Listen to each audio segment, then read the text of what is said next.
Assalamualaikum warahmatullahi wabarakatuh. Alhamdulillahirabbil alamin. Asyhadu an la ilaha illallah wa asyhadu anna Muhammadar Rasulullah.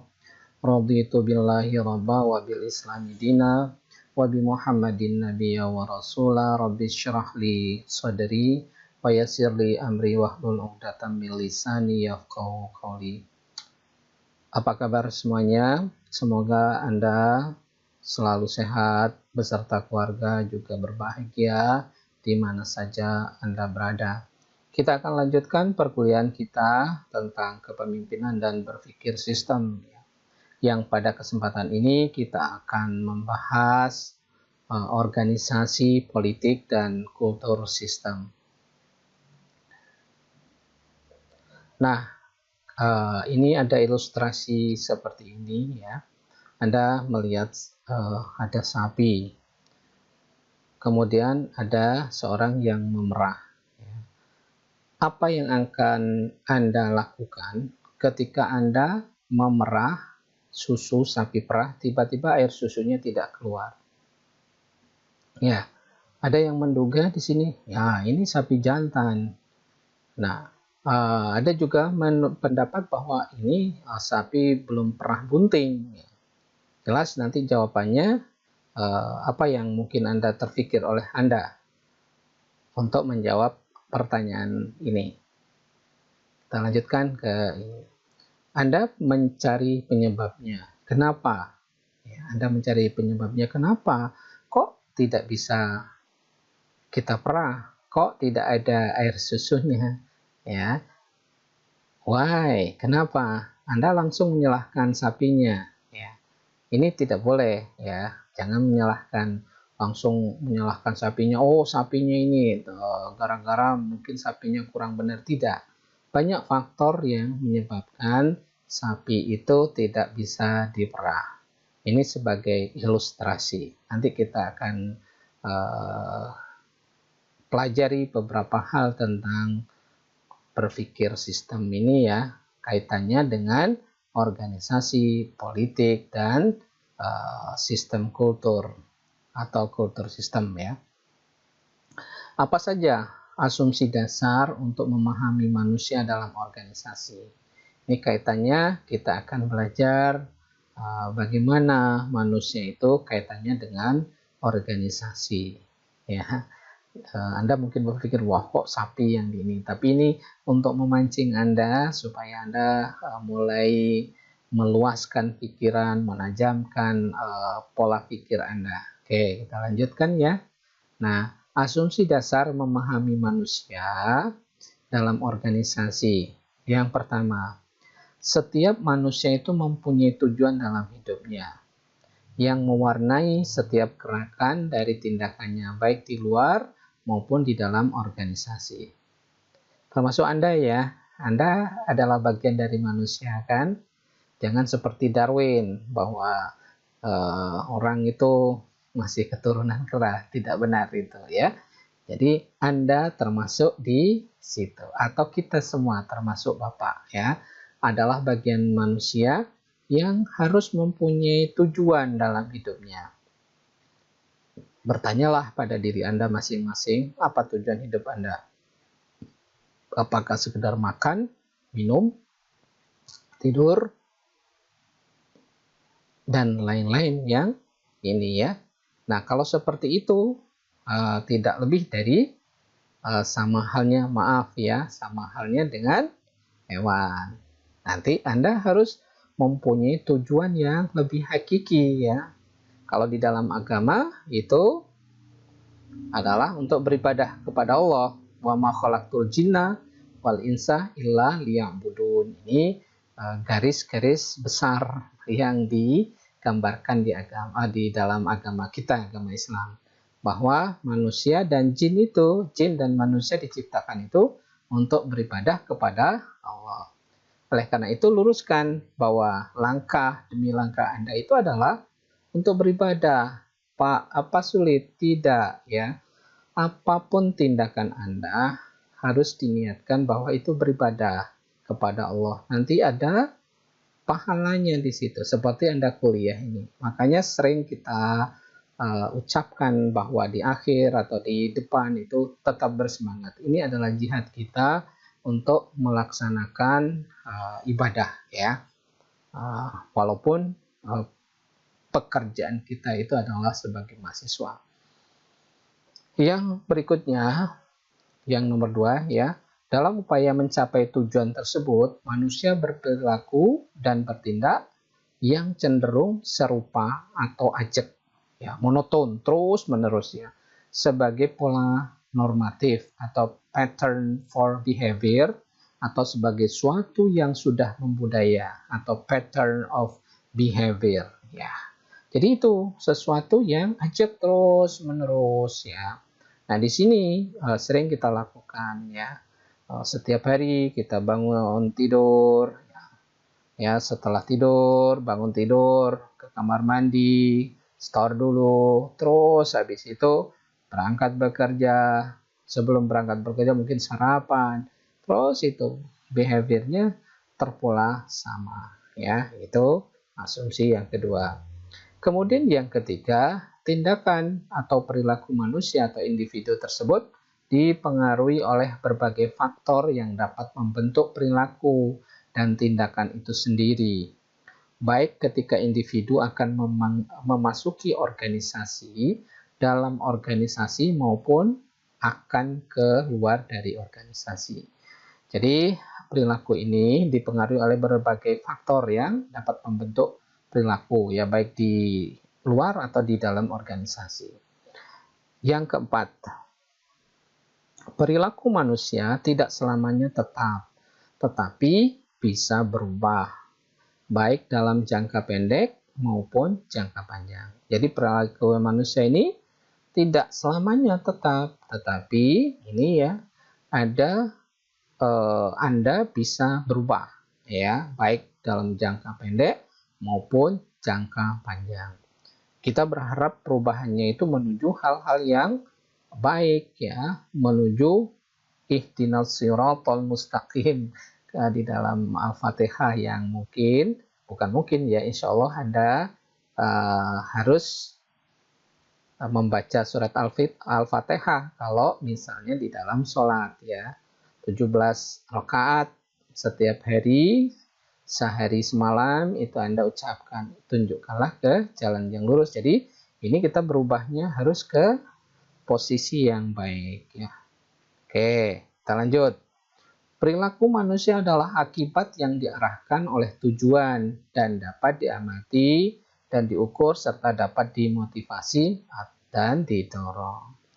Ya, jadi perilaku manusia ini ya harus diarahkan, atau kita semua itu harus kita arahkan. Kalau kita sebagai umat Islam, manualnya itu adalah Al-Quran. Pertanyaan yang sederhana, kadang kita jawabannya sudah tahu. Berapa banyak waktu Anda bandingkan sendiri ya. Bapak tidak mau menjudgment atau menghakimi Anda. Berapa banyak Anda membaca WA dibandingkan membaca Al-Quran? Nah, itu ya ada tersenyum ya. Ada yang senyum-senyum sendiri. Nah, ini harus dijawab sendiri. Kalau kita yakin ya, dan itu harus yakin ya, kita itu punya manual, punya kitab suci Al-Quran yang membimbing kita. Ya, kata orang Jawa, mbok yao gitu. Rutinitas setiap hari kita coba membaca Al-Quran itu yang nanti mengarahkan kita menuju ke kebahagiaan dunia akhirat. Tidak lebih dari 5 menit kita baca. Pak, nggak punya Al-Quran, gampang. Anda sekarang itu HP Anda kan canggih-canggih semua ya, tinggal download di Play Store Al-Quran beserta terjemahannya. Rutin saja, misalnya kalau pas lagi ini rutinkan, misalnya habis sholat ataupun Anda sedang menunggu kawan, daripada melamun bengong, buka Al-Quran, baca, mudahkan ya. Nah, hal yang semacam ini kita harus budayakan untuk diri kita semua. Bukan untuk orang lain, tapi untuk diri kita. Nah, itu yang membimbing kita nantinya. Insya Allah akan menjadi yang nanti menjadikan ketenangan bagi kita dan kebahagiaan bagi kita. Jadi tidak terombang-ambing kita oleh keadaan yang tidak jelas seperti sekarang ini. Oke, kita lanjut ya. Nah, sekarang ke budaya organisasi. Budaya ya. Keseluruhan yang bersifat kompleks dari keyakinan manusia dan cara hidup suatu organisasi atau masyarakat ya. Sesuatu secara keseluruhan yang bersifat kompleks dari keyakinan manusia dan cara hidup suatu organisasi masyarakat, menunjuk kepada sederetan sistem pengetahuan yang dimiliki bersama-sama, perangai-perangai, ya, kebiasaan-kebiasaan, nilai-nilai, kearifan, ya, peraturan-peraturan, dan simbol-simbol yang berkaitan dengan tujuan seluruh anggota organisasi masyarakat yang berinteraksi dengan lingkungan organisasi, sosial, dan lingkungan fisik tertentu. Jadi di sini ya berbagai macam faktor atau pengetahuan ya yang akan mempengaruhi dan berbagai macam simbol-simbol aturan yang ada. Oke, kita lanjut. Dipandang dari wujudnya, kebudayaan memiliki ide atau performance, bentuk dan perilaku. Dari wujudnya ya, kebudayaan itu adalah memiliki ide dasar. Kemudian performance, bentuk atau tampilan, serta perilaku. Kebudayaan memiliki 7 unsur pokok. Yang pertama adalah sistem kepercayaan, kemudian bahasa, sistem ekonomi, sistem sosial, ilmu pengetahuan, teknologi, dan seni. Itu adalah unsur pokok dari kebudayaan. Kemudian kategorisasi budaya, bisa budaya ide atau budaya pikir, rasa, dan karsa. Ya. Jadi ide itu rasa, budaya pikir itu adalah karsa. Kemudian budaya karya, ini mengaitkan dengan proses atau aktivitas untuk menciptakan suatu produk, ya. Kemudian budaya materi berhubungan dengan bangunan, ya, pakaian, makanan, transportasi. Ini berhubungan dengan materi, ya. Budaya non materi apa? Ya, ini kembali termasuk di situ unsurnya adalah bahasa, organisasi, seni, hiburan, dan agama, ya. Kemudian budaya simbol, ini artificial, ya, artificial diffusionism, ya, budaya simbol, ya, yang ini adalah kategorisasi dari budaya. Nah, proses kristalisasi sistem nilai dalam konteks budaya, ya, dimulai dari usage, ya, cara atau metode. Kemudian masuk ke false ways, kebiasaan dan kelaziman atau kelaziman. Mulai dari metode atau cara masuk ke kebiasaan dan kelaziman. Kemudian ke tata kebiasaan mores, ya. Kemudian setelah tata kebiasaan ini lebih menuju istilahnya lebih fokus lagi berhubungan dengan adat istiadat, custom.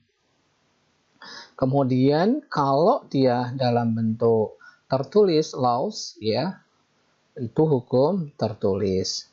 Lebih besar lagi institutionalization, ya, organisasi dan kelembagaan. Nah, terus lebih maju lagi itu maka terbentuklah ideologi atau prinsip-prinsip pengarahan. Setelah itu muncul mengkristal, ya, dalam bentuk doktrin, dikenal dengan ajaran atau paham, ya. Nah, melalui proses uji coba, trial and error, time and motion. Jadi melalui try and error tadi, ya, jadi berhubungan dengan waktu. Terus ini kan berproses terus, bukan 1 hari 2 hari untuk sampai ke ideologi dan doktrin, ya. Terus mungkin setahun, 2 tahun. Nah, kalau kita itu misalnya Pancasila, misalnya, ya, itu kan berpuluh-puluh tahun, ya, sampai terkristalisasi dalam bentuk Pancasila tersebut, ya. Oke. Nah, ideologi sekarang. Ideologi sebagai seperangkat prinsip-prinsip pengarahan atau guiding principles yang dijadikan dasar dan memberikan arah serta tujuan untuk dicapai dalam upaya melangsungkan dan mengembangkan kehidupan bermasyarakat, berbangsa, dan bernegara. Sebagai suatu sistem atau serangkaian nilai yang tersusun secara sistematis dan merupakan kebulatan ajaran doktrin. Nah, ideologi versus utopia. Nah, nanti dipelajari ya sendiri nanti apa hubungannya atau ideologi dengan versus utopia itu untuk memperdalam. Nah, sekarang doktrin ya. Sebagai bentuk atau perwujudan dari ideologi sebagai ajaran atau pahamisme ya, berupa isme, kemudian merupakan himpunan prinsip-prinsip atau teori yang dianjurkan dan diterima sebagai suatu kebenaran untuk dipergunakan sebagai pedoman dalam melaksanakan kegiatan dan usaha untuk mencapai tujuan bersama. Nah, ini kalau sudah mengkristal seperti ini, itu adalah sudah menjadi doktrin ya. Nah, di dalam judul kan ada hubungan organisasi, politik, dan kultur sistem. Nah, asal-usul sekarang politik ya kita jelaskan sedikit. Apa itu politik? Politik itu berasal dari bahasa Yunani, yaitu politikos yang berarti dari, untuk, oleh masyarakat. Jadi, yang berarti politik itu politikos dari, untuk, oleh masyarakat. Ya, itu pengertian politik ya secara harfiahnya yang berasal dari bahasa Yunani. Kemudian politik adalah ilmu pengetahuan atau seni yang mempengaruhi kepercayaan manusia pada tingkat individu atau negara atau ketika ada dua orang atau lebih. Ini dalam pengertian yang lebih luas. Jadi politik adalah ilmu pengetahuan atau seni ya, di dalam mengelola, ya, mempengaruhi kepercayaan manusia pada tingkat individu ataupun negara ya, atau ketika ada dua orang atau lebih. Jadi bisa juga dalam bentuk kelompok, masyarakat, komunitas, dan seterusnya. Yang lebih besar itu adalah negara. Itu politik adalah seni ya, pengetahuan atau seni mempengaruhi kepercayaan manusia. Oke, kita lanjut lagi. Nah, wacana politik modern fokus pada demokrasi ya, dan hubungannya antara manusia dan politik. Ya, wacana politik modern itu fokusnya pada demokrasi dan hubungan antara manusia dan politik. Ini sekarang harus hati-hati kita ini demokrasi ya, demokrasi ini harus jangan sampai melenceng ke hal-hal yang berlebihan yang menimbulkan otoriter dan lain-lain ya, seolah-olah demokrasi tapi ternyata bisa terjebak pada otoriter nanti. Ini tidak boleh terjadi ya. Kita sudah memastikan bahwa kita adalah menganut demokrasi. Kemudian politik dianggap sebagai cara bagaimana kita memilih pejabat pemerintah dan mengambil keputusan. Ya, nih ansih tidak boleh seperti itu. Padahal prosesnya tidak hanya untuk memilih pejabat pemerintah. Jadi kita terjebak pada 5 tahunan atau pemilihan pilkada.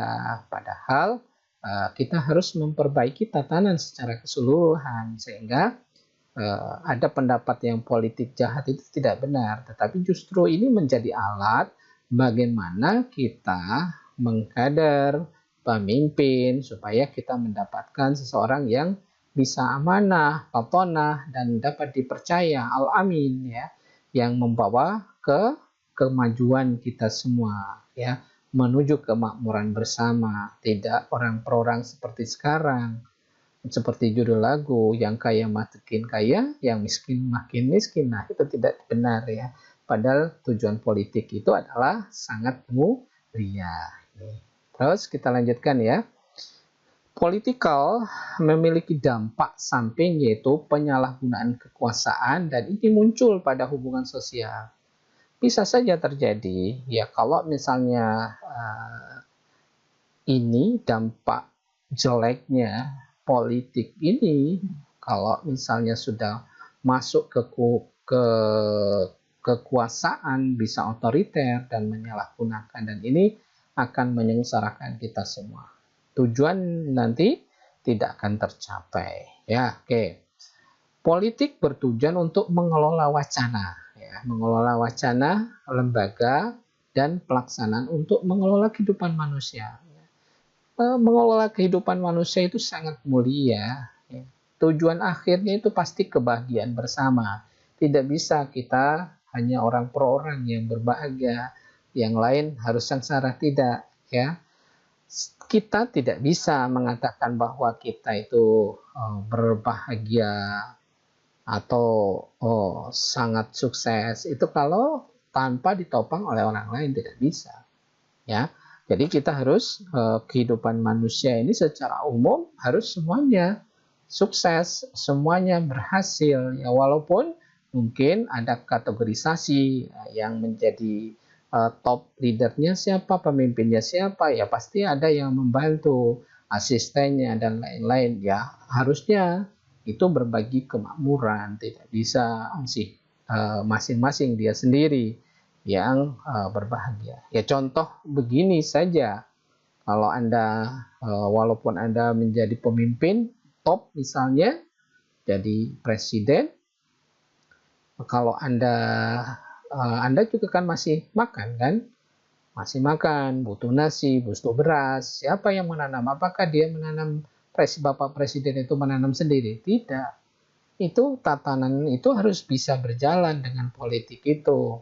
Tetapi politiknya harus baik, ya. Kalau tidak baik, ya tidak akan bisa berjalan tatanan itu. Ya, harus ada sinergisme mulai yang paling bawah sampai ke atas itu.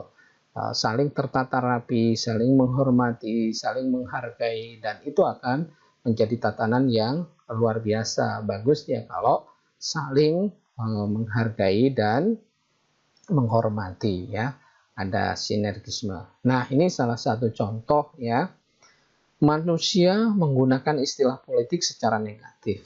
Anda sudah bisa menebak siapa itu yang berkumis seperti itu, ya. Hal ini muncul karena adanya penyalahgunaan kekuasaan dan pengaruh yang ada. Keputusan yang diambil seharusnya secara objektif, unsur kerja, kualitas, dan pencapaian dan standar yang sah. Kalau kekuasaan sampai disalahgunakan, maka hancurlah kita, hancurlah negara, hancurlah tatanan masyarakat itu. Dan kita harus hati-hati dan kita harus berperan semuanya. Ya, mulai dari yang tingkat rendah saling mengingatkan, saling toleransi, ya. Mungkin kita berbuat sesuatu yang jangan meniru orang-orang yang mungkin sudah berbuat salah. Ini ya contoh yang Bapak sebutkan, ini Hitler.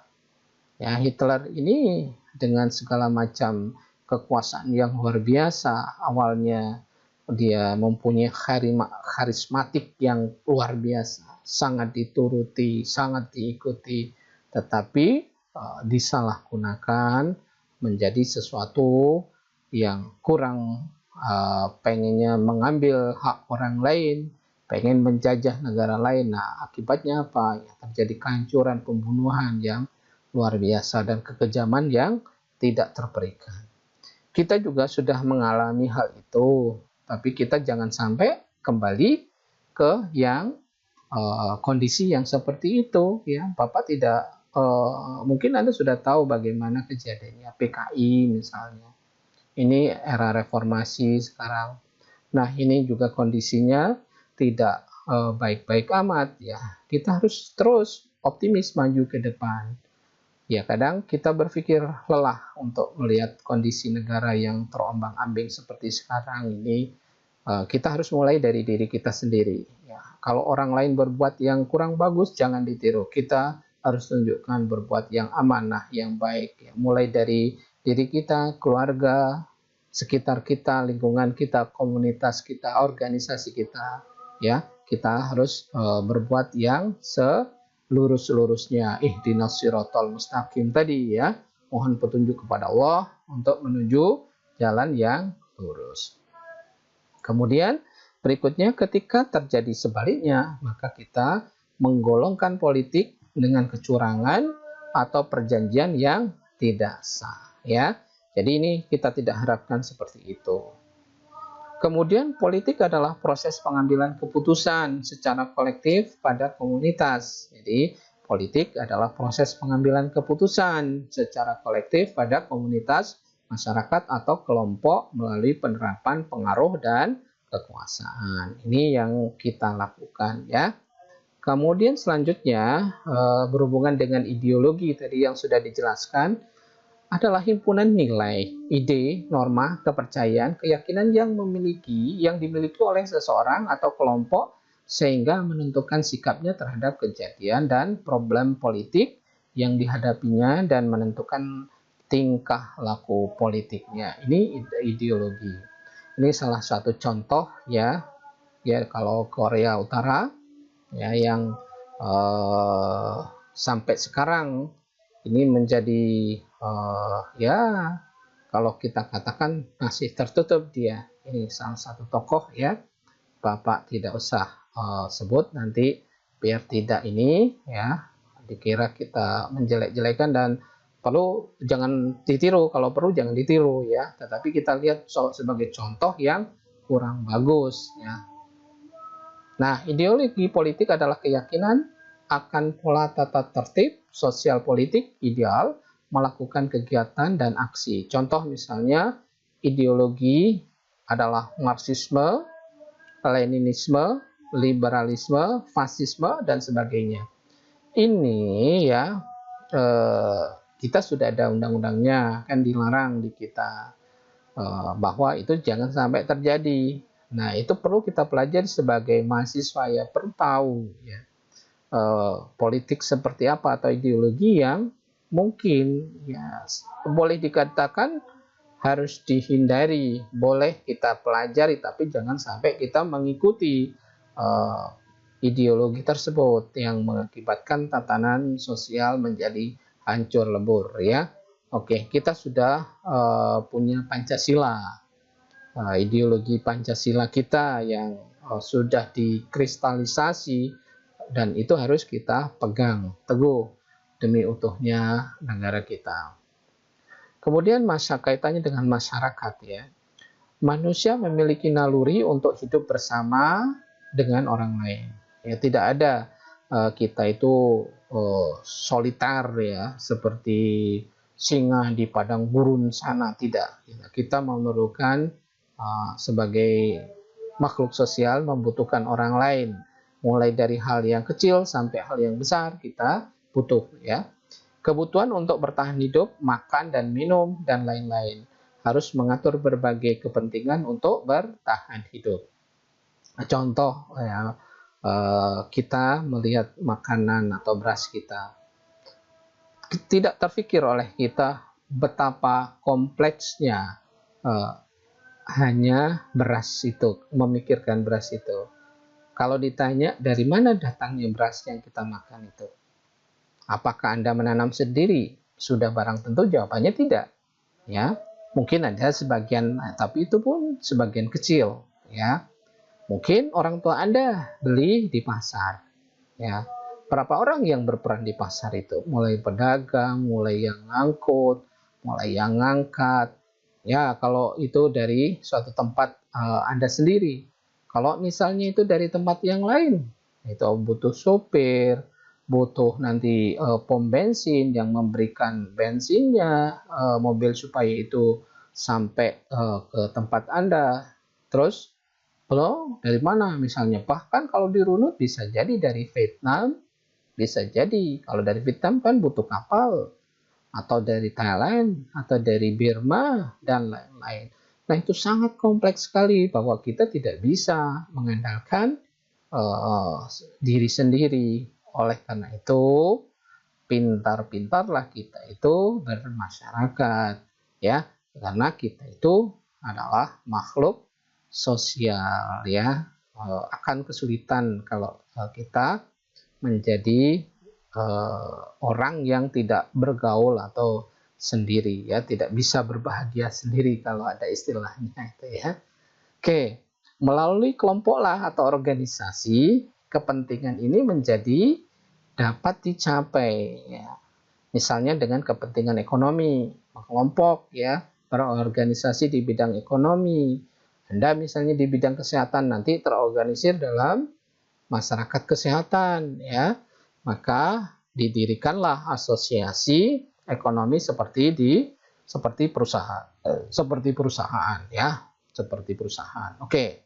Nanti Anda juga berasosiasi di bidang kesehatan tadi ya, mengelompok sesuai dengan kepentingan, sesuai dengan kebutuhan untuk mencapai tujuan ya. Tujuan sudah barang tentu kemakmuran ya, hidup yang layak, kebahagiaan bersama ya. Oke. Nah, definisi masyarakat adalah suatu sistem hubungan yang ditertibkan. Adalah suatu sistem hubungan yang ditertibkan. Sekelompok manusia yang hidup bersama dan bekerja sama untuk mencapai terkabulnya keinginan mereka bersama. Nah, masyarakat itu kan pasti ada tujuan. Ya. Dan untuk mencapai tujuan itu kita bekerja sama. Tadi sebagaimana contoh, untuk makan saja itu berapa orang yang dilibatkan ya, yang bekerja sama untuk sampai terhidang di depan Anda dan siap dimakan. Masaknya ya kalau sendiri, kalau orang tua Anda, kalau misalnya kebetulan ada nenek Anda di situ yang masak dan seterusnya, itu adalah proses bersama, dan itu akan indah kalau misalnya kita lakukan dengan bersama ya. Oke. Berikutnya, masyarakat merupakan pengelompokan manusia yang memiliki lembaga, memiliki budaya yang berbeda dengan kelompok lainnya. Kemudian masyarakat merupakan sebuah sistem sosial yang dapat dikenali melalui karakteristik politik dan budaya ya. Ada karakteristiknya politik dan budayanya yang berbeda-beda. Jangankan yang lebih luas ya, kita di Bengkulu saja itu ya terbagi-bagi. Misalnya aliran politiknya ya, dalam bentuk ini sebentar lagi kan mau pilkada, pasti itu akan punya pilihan masing-masing dan itu sah. Dan itu harga harus dihargai dan dijamin oleh negara. Hak Anda itu untuk boleh berbeda, boleh sama, mau pilih siapa ya silahkan. Ya, kita tidak boleh memaksakan kehendak, kita harus memilih A, B, C, dan silahkan. Dan mempunyai budaya yang berbeda-beda. Ya, alangkah indahnya dengan dengan perbedaan itu justru bisa menyempurnakan ya keindahan itu. Nih contoh ya, alangkah semaraknya kalau Anda lihat dengan warna-warni yang berbeda. Coba seragamnya semua, itu ya kurang nikmat rasanya, kurang indah. Ya, kalau misalnya kita lihat ya yang berbeda memang menarik ya, tidak boleh kita